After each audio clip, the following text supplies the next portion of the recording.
And then also my other trivia that I got besides the other Skarsgård, when he killed that one dude, when he had to fight him and get the big sword, which that was a really cool scene too. Although I have another question about that because I was really confused at the point. Like the dead soldier guy or whatever. Yeah, actually, so when he did that, were you confused when he fought him? Did that shit? He froze him into the light, or whatever, got the sword, and then all of a sudden he just walked up to the body, took it out of his hand, and got it. Well, I think that was like the dream shit. Oh, I think so. Like, was the first one not real at all though?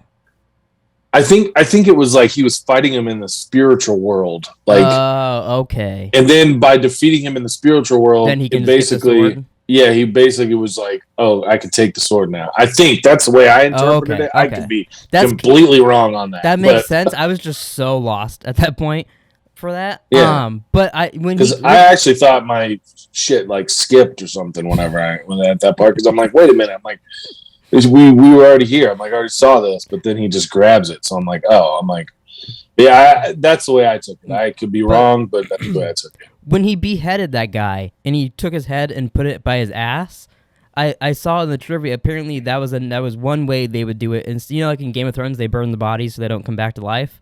Right. So if you put the head by their asshole, apparently that's one way to do that, or burn their body.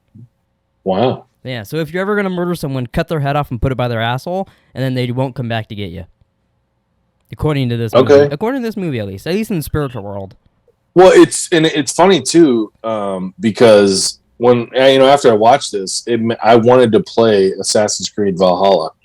I was like, "Fuck!" That's so funny. I was just looking at games on my PS5 the other day. I have it.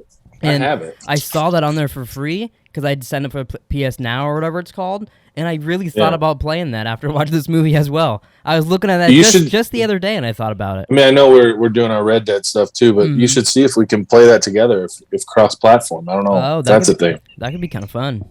Or you could just play on your. Well, I guess it wouldn't be free on the Xbox, because I really enjoyed it. It's just, I mean, it's a lot of, and then like you have to learn like the spiritual shit, and then like it's just button combinations, and it's like, Jesus Christ, like I just want to go around cutting people's heads off. That's all I want to do. And then you have to like get on a boat and go to different islands and shit. It's like, I mean, it's fun. I need to devote more time to it.